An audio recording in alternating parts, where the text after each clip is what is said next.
The symbols of atomic energy are becoming increasingly familiar to all of us in this age of the atom. Inventions pertaining to atomic radiation, like the nuclear reactor these technicians are working with, are bringing scientific achievements undreamed of a few decades past.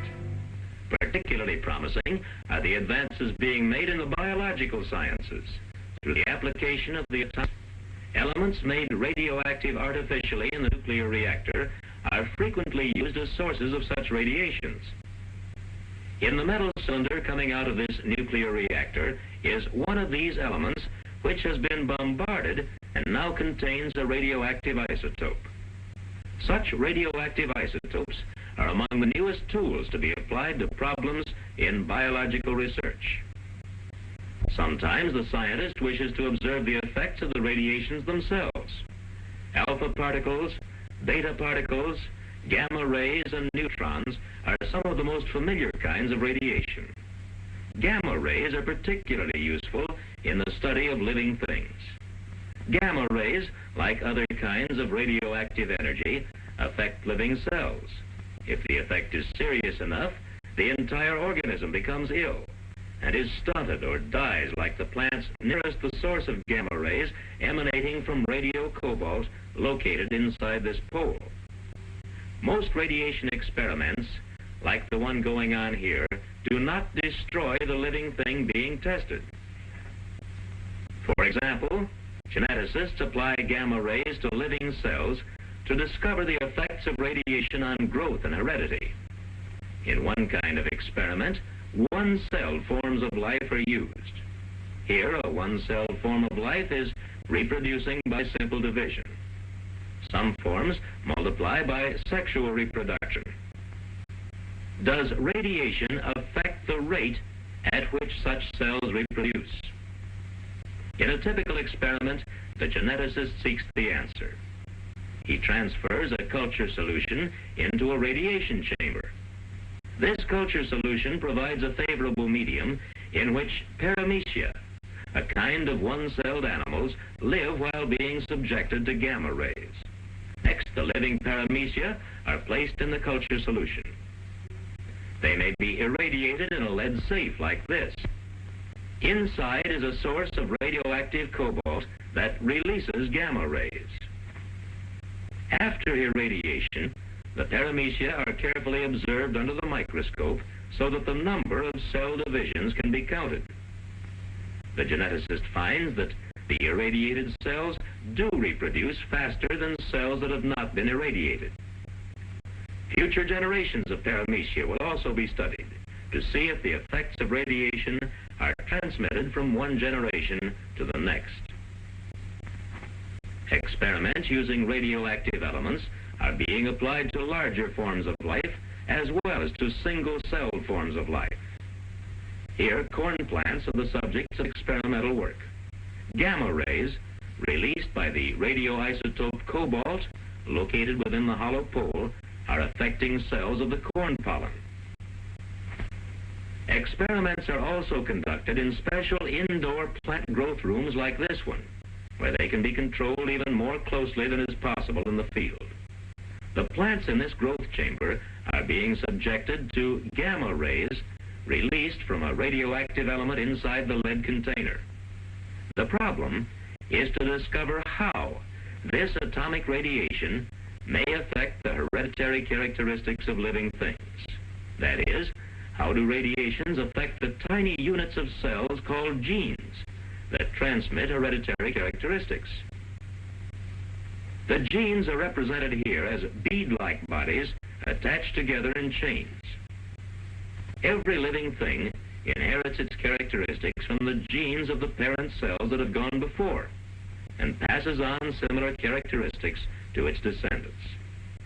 Atomic radiation interferes with the normal process by breaking apart the chromosomes which carry the inheritance genes. In this way, radiation affects inheritance. Chromosomes like these from corn are large enough to see under the microscope. Here, there are some detached fragments of chromosomes, particularly at the upper right, proving that the atomic bombardment they have undergone has caused some of them to break apart.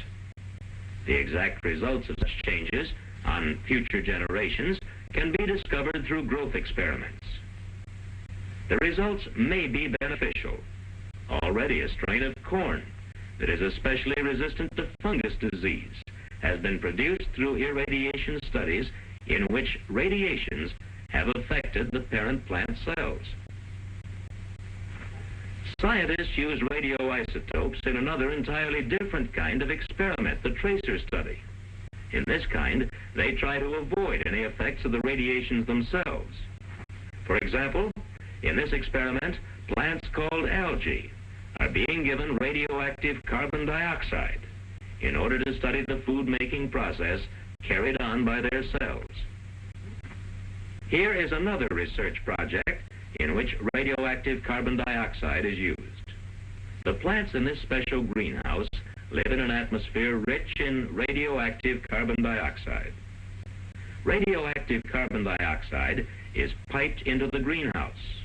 One objective is to produce quantities of radioactive plant products such as drugs, which can be used in experiments that may lead to improved techniques of diagnosing and treating some human diseases. Animals as well as plants may be the subjects of research using atomic radiation. Studies in nutrition often depend on the use of rats. Here, the experimenter uses a rat that has been fed radioactive table sugar. The experimenter places the rat in a special container where all of its waste products can be collected for analysis. By knowing how much radioactive sugar was fed and how much radioactive waste is given off, the physiologist may discover more facts about the chemical processes that take place when a carbohydrate is digested and used.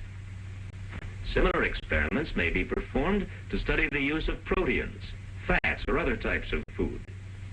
The distribution of an element in an animal's body can also be tested using rats.